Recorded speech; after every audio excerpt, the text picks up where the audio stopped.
Hola amigos, ¿cómo están? Esta vez paso por aquí para comentarles un tema que se ha vuelto recurrente y que ya nos tiene bastante preocupados a los colombianos y tiene que ver con la migración venezolana. En una videocolumna anterior, recuerdan que yo les hice un perfil sobre unas encuestas que se hicieron sobre lo que los colombianos pensaban de los venezolanos. Esa columna de la que les estoy hablando está un poco más abajo aquí en esta misma página. Bajo el título de la migración y la migración. Este, y digo se ha vuelto recurrente, pero se ha vuelto recurrente de una forma negativa, porque en ese perfil la gente en la encuesta describía a los venezolanos como unas personas demasiado creídas, altivas, prepotentes, se creían la gran base, creen la gran vaina, son despectivos, y todo porque la historia seguramente les enseñó que ellos, Venezuela le abrió la puerta a muchos colombianos en una época en que los venezolanos tenían mucho dinero y que tenían que contratar a obra, eh, materia prima colombiana y mano de obra colombiana a nivel de profesionales y de técnicos para hacer los trabajos que los venezolanos no sabían hacerlo o no podían hacerlo. Y los colombianos se iban para allá en gran cantidad, muchos se quedaron allá, se casaron allá con venezolanas o llevaron su familia, pero eran profesionales y técnicos que fueron llamados por los mismos venezolanos para hacer, vuelvo y digo, lo que ellos no sabían hacer, lo que no querían hacer. Eh, Al leer ese perfil yo me pregunté, bueno, pero esta prepotencia y esta arrogancia, ¿por qué? ¿De dónde viene? Si yo ah, en lo que me acuerdo, pues yo tengo muchos amigos venezolanos. He trabajado en varias producciones en Venezuela, de comerciales de televisión, en sus estudios. He disfrutado de las comodidades de Caracas, de lo que era en su mejor momento el Hotel Tamanaco. ¿Quién no ha bailado en diciembre los temas de la Billos Caracas Boys? ¿Quién no ha bailado en diciembre por estas épocas los temas de la gran orquesta de Renato Capriles y los melódicos? ¿Quién no ha bailado en diciembre por ejemplo, el burrito sabanero de Emir Boscán, de Nelson Enríquez, de tanta riqueza musical que tiene en unión a Colombia y a Venezuela, sobre todo en estas épocas decembrinas? ¿Quién puede negar que Alicia Machado fue en su momento una lindísima representante para Miss Universo, la venezolana? Ha sido una de las reinas más hermosas que ha tenido Miss Universo cuando Miss Universo valía la pena, ¿no? Entonces yo dije, ¿pero por qué? La gente que yo conozco, pues no es así, no es así. Pero claro, estaba tratando con gente de cierto nivel. Eh, Todo se remonta en la historia a lo siguiente. Eh, el señor Simón Bolívar era un soldadito del montón del ejército venezolano.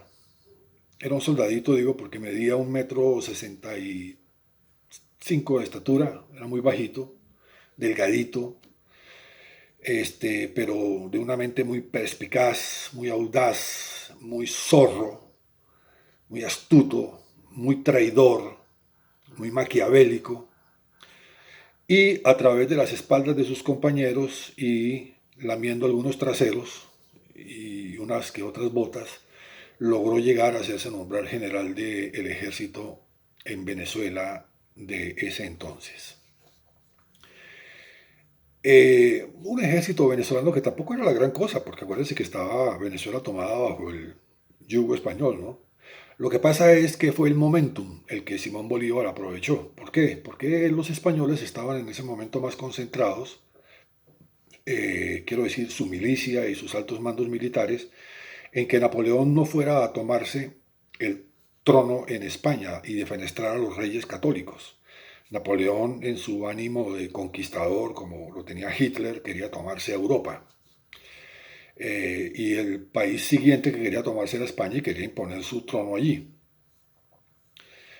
Entonces, dejaron los españoles muy descuidado el tema aquí en el Nuevo Mundo. Por eso el ejército que había acá español era un ejército diezmado.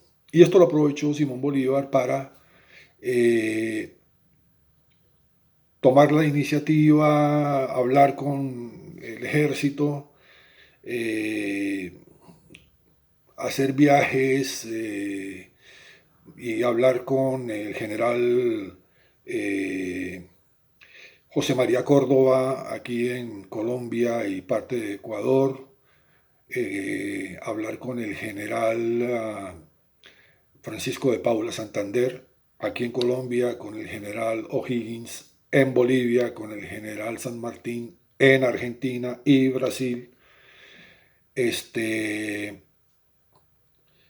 y los convenció de que ellos, aprovechando ese momento, podían tomarse el poder, podían sacar a los españoles definitivamente porque estaban diezmados, no estaban preocupados por lo que estaba pasando aquí en la América Latina de aquel entonces, de los años 1700 y 1800. Fue así como Bolívar, después de haber hablado con ellos, regresó a Caracas, armó su ejército y enfrentó a los españoles. Enfrentó a los españoles, pero vuelvo y digo, un ejército español muy diezmado, casi sin provisiones, muchos habían regresado a España ya, los dejaron aquí como para hacer guardia, digámoslo así. Y Bolívar los masacró por completo, los masacró. Tanto así que los demás generales de la región, dentro de las leyes militares, le dijeron, hombre, no había necesidad de agarrar a la gente y mujeres, niños españoles y decapitarlos y colgar sus cuerpos y el genocidio tan brutal que usted hizo, porque nos estamos rebajando lo que ellos hicieron cuando llegaron al Nuevo Mundo, que fue exactamente eso, un genocidio. Cuando llegaron los españoles a conquistar el Nuevo Mundo, eso fue un genocidio contra los indígenas. Eh, pero resulta que estas masacres no las hacía él directamente. Bolívar dirigía esas batallas, así lo escribía Arturo Uslar Pietri, el famoso escritor venezolano, en su libro La otra cara de la moneda, donde se ve el rostro de Simón Bolívar, que vemos aquí en las monedas acuñadas en Colombia. Ah, él dirigía el ejército de los criollos y de los indígenas desde unas lomas atrás, rodeado de su guardia militar, y dejaba que los demás fueran adelante al frente de batalla y se enfrentaran con palos, garlanchas, palas, picos a ese diezmado ejército español. En la medida que iban eliminando españoles, iban tomando las armas y los iban ejecutando y después masacrando. Después Bolívar, de que logró exterminar a los españoles, le dijo a los demás generales que les acabo de mencionar en los países que les acabo de mencionar, hay que hacer lo mismo, hay que hacer lo mismo. Si todo el ejército español que estaba aquí está allá, en España, están diezmados en todas partes. Aquí dejaron fue como para unas guardias, como para tener el fuerte cuidado. Los demás generales aceptaron, pero con las reglas de la igualdad en la batalla militar. Los enfrentaron y a fuego limpio, utilizando también, por supuesto, a los soldados criollos con sus armas muy rudimentarias, lograron vencerlos porque los superaban en una gran cantidad a los españoles. Fue en ese momento cuando Bolívar se vio como el gran triunfador de toda esta faena, en donde logró exterminar a los españoles. Él, muy triunfante, salió de Caracas en medio de lluvia de flores, con grandes capas, con una corona de laureles, así se pinta en muchos retratos, corona de laureles, acuérdense, y una gran capa, como lo hacía también Napoleón Bonaparte, corona de laureles, grandes capas, montado en su caballo blanco, como lo tenía Napoleón. Napoleón tenía un caballo blanco también. El caballo blanco de Bolívar se llamaba Palomo. Salió triunfante de Venezuela, se fue para el Perú, que era el país más grande, el más rico, el que estaba en el centro de Sudamérica. Si ustedes ven el mapa, Perú está más o menos en el centro, es el corazón de Sudamérica. Y llegó con ínfulas de quererse nombrar presidente vitalicio del Perú. Y al darse cuenta de esto, la sociedad peruana y la milicia peruana dijeron, ¿cómo? No, señor, usted se va para allá, para Venezuela, a donde ganó, porque también en Colombia ganó el general Santander y el general José María Córdoba, y en Bolivia ganó el señor O'Higgins, y aquí en Argentina ganó el general San Martín, este, pero usted no va a ser el jefe de todos nosotros, ni mucho menos. Y mucho menos dizque emperador y dictador vitalicio y estas locuras suyas. Váyase para Venezuela. Lo echaron a patadas de Perú. Bolívar comenzó en venganza a tramar una componenda para ir derribando uno por uno a estos generales y tomarse de todas maneras los países que él quería para formar su imperio, como lo hacía Napoleón. En Francia, como lo hizo Hitler, en Alemania, como lo hizo Alejandro Magno, como lo hicieron todas estas personas que quisieron conquistar más y quisieron meter en la boca más de lo que les cabía. Terminaron mal todos. Eh, los generales se dieron cuenta en los diferentes países, en Colombia, en Ecuador, en Bolivia, en Perú, en Brasil, de que Bolívar venía tras ellos, mandándolos a asesinar o haciéndoles movimientos políticos para tumbarlos, para sacarlos del ejército, como fuera. Los métodos más sucios que la política y el asesinato puedan hacer. Se dieron cuenta de esto y reaccionaron y dijeron, no, nosotros vamos a ir por él, vamos a ir por él. Bolívar se dio cuenta de la contraofensiva, tuvo que abortar todos sus planes de tumbarlos a todos ellos y se escondió rápidamente, se fugó a Bogotá, se escondió en una casa que queda en donde está hoy en día la mal llamada Plaza de Bolívar, eh, frente a la casa del florero, subiendo por la calle hay una casa enfrente, una casona de esas de los años 1700, 1800, igual que lo era la casa del florero, donde hay una ventana muy cercana al piso. Y en una placa se lee, si usted va a Bogotá hoy en día, en la Candelaria, y pregunta, ve la placa que dice ahí, por esta ventana intentó huir Simón Bolívar de ser apresado por el general Francisco de Paula Santander. Para esa época Bolívar se había hecho los favores de una dama muy pudiente ecuatoriana llamada Manuelita Sáenz, quien le dio lo que tenía a mano en ese momento porque ya estaban en persecución, ya habían huido de Caracas a Bogotá. Se escondió en esta casa y cuando se dio cuenta de que lo estaban cercando, se escapó por esa ventana. Por eso la ventana y la placa ahí abajo. Se escabulló, nadie sabe cómo, y logró llegar hasta Haití. Haití. En Haití el clima no le fue muy favorable para una creciente tuberculosis que ya había adquirido por las fuertes inclemencias del clima, de la lluvia y de los intensos calores y los insectos de Haití y de su travesía hacia Haití. agarró una tuberculosis que lo tuvo muy, muy, muy enfermo. Al ver que también ya lo iban a acercar en Haití, huyó nuevamente para Colombia por mar y llegó a Santa Marta, a la Casa Quinta espectacular. Ustedes pueden ir hoy en día, si van en plan de turismo, acá a Santa Marta y verla, que se llama la Quinta de San Pedro Alejandrino, que era de un conocido suyo que se llamaba Joaquín Mier. Joaquín Mier, al ver el estado de Bolívar, patético, enfermo, prácticamente vuelto una piltrafa humana, esquelético, este, le dio posada en la quinta de San Pedro Alejandrino para que los médicos de Joaquín Mier lo trataran y vieran a ver si podían salvarlo. Pero los generales que venían en su captura, ese bloque de búsqueda que venía en su captura, también lo rodeó, pero primero se lo llevó la muerte.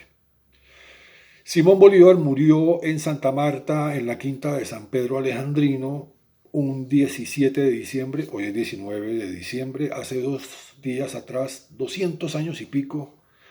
Entonces, hacia atrás también murió en la quinta de San Pedro Alejandrino Simón Bolívar, el autoproclamado libertador de América, el que se quería llamar emperador vitalicio de la Gran Colombia. Su sepultura y su regreso de los restos suyos a Venezuela no fue la gran cosa. Lo llevaron en un barco y fue enterrado en Caracas en un entierro bastante común.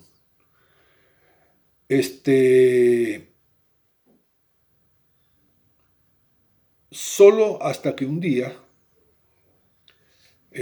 un teniente coronel que decía que era la reencarnación de Simón Bolívar,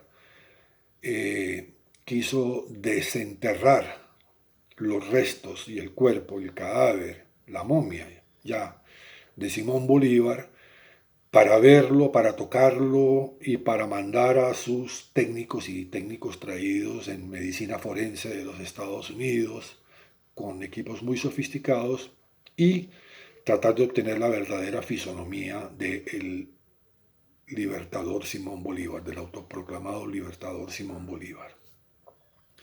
Dice que en la apertura de esa tumba el que primero se asomó fue Hugo Chávez y ahí captó una enfermedad que fue la que posteriormente lo mató. Eso es lo que se dice. Profanó una tumba, quiso ser el primero, abrió eso que estaba cerrado hacía 200 años, respiró, en fin. Pero esos genes parece que hubieran transmutado en Hugo Chávez, porque también era un soldado del ejército común y corriente, era un teniente coronel, pero también muy astuto, muy vivo, de visión, tramposo, trepaba por las espaldas de sus demás compañeros,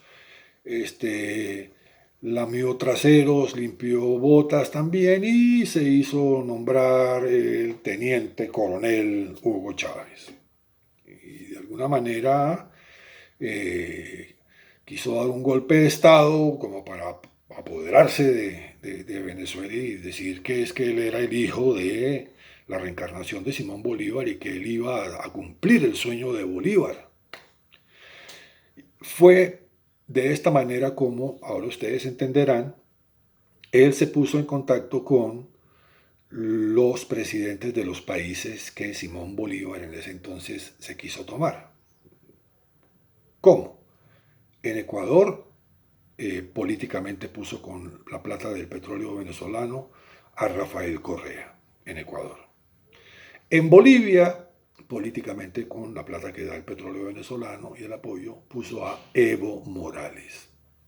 En Argentina, con el petróleo y la plata venezolana, puso a Néstor Kirchner y a su esposa Cristina Fernández de Kirchner.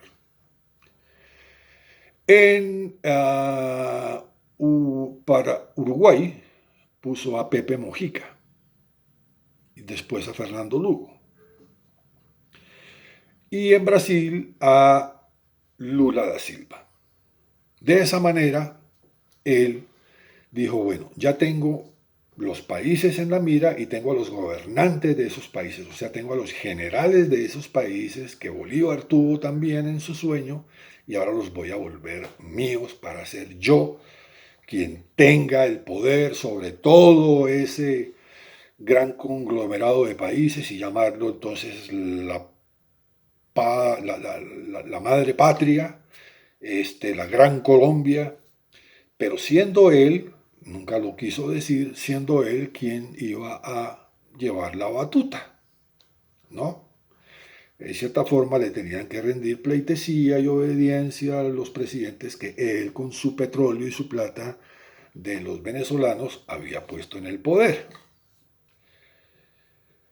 Eh, lo logró en algunos casos, yo diría que en todos, porque en Bolivia puso a Evo Morales, en Ecuador puso a Rafael Correa, en Brasil puso a Lula da Silva y posteriormente a Dilma Rousseff. En Uruguay puso a Pepe Mojica y posteriormente a Fernando Lugo. En Argentina a Fernando Kirchner y cuando él murió su esposa Cristina Fernández de Kirchner, que hoy es la actual vicepresidenta.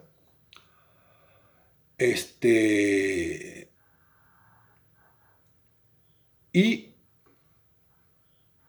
el hombre no contaba con que viniera la gran debacle de la caída del petróleo.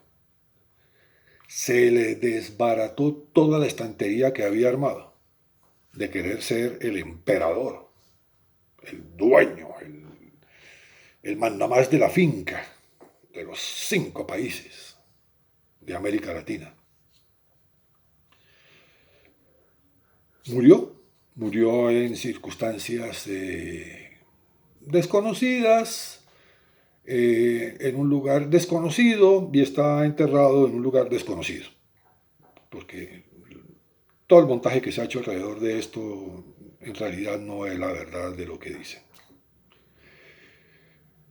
Esos genes transmutaron ahora a un ex líder sindical llamado Nicolás Maduro, que también es prepotente, arribista, grosero, ignorante, altivista, despectivo, etcétera, etcétera, etcétera, que quiso continuar con el sueño de Hugo Chávez, porque también se creía él descendiente de Bolívar, que cuando ya mandaron a hacer el rostro, los antropólogos que habían desenterrado el cadáver se dieron cuenta de que ese rostro no se parecía en nada al Simón Bolívar, que pintaban todos los retratos de distintos pintores y que coincidían en ciertos rastros.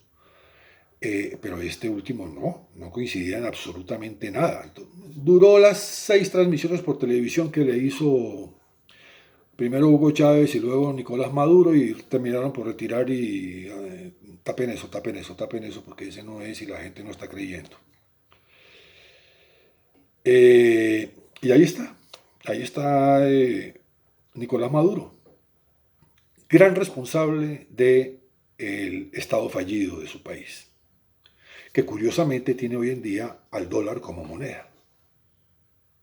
Así como el gran socialista Rafael Correa en Ecuador, que el capitalismo y que no sé qué, porque había estudiado en Harvard, en Estados Unidos, y que el capital, que adoptó el dólar y lo puso a circular en Venezuela, capitalista, pero era el gran socialista. Bueno, igual está haciendo ahora Nicolás Maduro, para que la gente no tenga estos costalados de billetes de un bolívar con los que puede comprar una papaya, le está moviendo ahora el dólar y con medio dólar les da el equivalente a lo que se echaba antes en un costal de bolívares. Él es el gran responsable de que los venezolanos se estén yendo de Venezuela. Los venezolanos de esta generación, que no fueron la generación que vivió la época de la abundancia y de las vacas gordas, pero sí heredaron esa egolatría por ellos mismos y se creen los ricos de la cuadra y los que mandan y déspotas, ¿no? Se fueron, se están yendo. De hecho, han salido 5 millones de venezolanos de Venezuela, bajo el régimen de Hugo Chávez y ahora de Nicolás Maduro. 2 millones de ellos están en Colombia. 3 millones de saldo se han distribuido por demás países. Y me preocupa enormemente lo que le escuché decir antes de ayer al presidente de Colombia, Iván Duque. El problema con Venezuela tenemos que solucionarlo. Yo dije, gracias al cielo, al fin, Dios mío, este hombre cayó en razón y se da cuenta de que tiene que cerrar la frontera para evitar que sigan entrando venezolanos indocumentados por trochas tramposamente, seguramente contagiados con el virus, etcétera, etcétera. Pero no. Lo que dijo el presidente es, si seguimos así, con el éxodo venezolano, en un año no tendremos 2, sino 3 millones de venezolanos. Por Dios, mira lo que está pensando este hombre. Este hombre está pensando que en un año va a tener 3 millones de venezolanos. Y en 2 años va a tener entonces 5. Y esto se va a llamar Colonzuela o algo así por el estilo, porque es que esto se llenó de venezolanos por todas partes. Y lamentablemente venezolanos de mala ralea, de mala leche, criminales. Aquí en Colombia estábamos acostumbrados al raponazo en el bus, y al atraco, siendo Colombia una de las ciudades más inseguras del mundo, pero nunca se había visto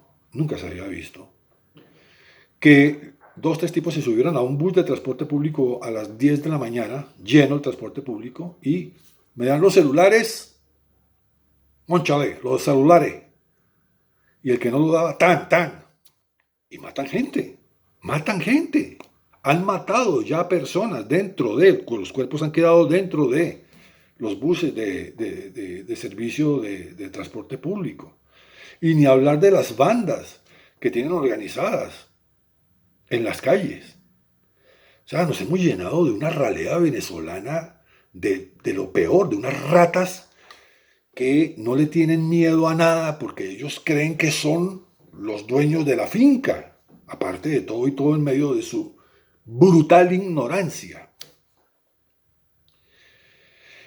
Y es aquí cuando yo ya no le voy a hacer más llamados al presidente Duque, porque ese tipo realmente perdió el radar y se le salió Colombia de las manos por completo. Resultó ser un pendejo total y absoluto. Una decepción total, Iván Duque. Yo sí le voy a hacer un llamado a los colombianos para que tomemos cartas en el asunto entonces nosotros. Porque si el gobierno no nos va a defender nuestra vida, honra y bienes contra los venezolanos que vienen a matarnos, lo tenemos que hacer nosotros por defensa propia. Así de que, venezolano, que veamos que está atracando, asaltando, maltratando, asesinando, lo que sea, a un colombiano, caerles en manada. Todos, caerles en manada. Someterlos y entregárselos a la justicia para que sean deportados a su país. Y si ponen mucha resistencia, pues dio papaya. Pero es que las cosas son como son. Porque nadie está haciendo nada por nosotros. Nadie, absolutamente nadie está haciendo nada por nosotros. No solamente nos está matando el COVID, nos está matando el COVID que ellos traen y los venezolanos, esa otra plaga que está entrando al país. No hablo de los venezolanos de bien que han logrado entrar con sus papeles y que están bien ubicados y que no sé qué y que todo. No, yo no hablo de esos. Ustedes saben de quién hablo. De esa ralea, de esas ratas que se han colado por las alcantarillas del país, de la frontera, y nos están asesinando. Tenemos que tomar acción por nosotros mismos. Si no lo hacemos nosotros, no lo va a hacer nadie por nosotros. Se tenía que decir y se dijo.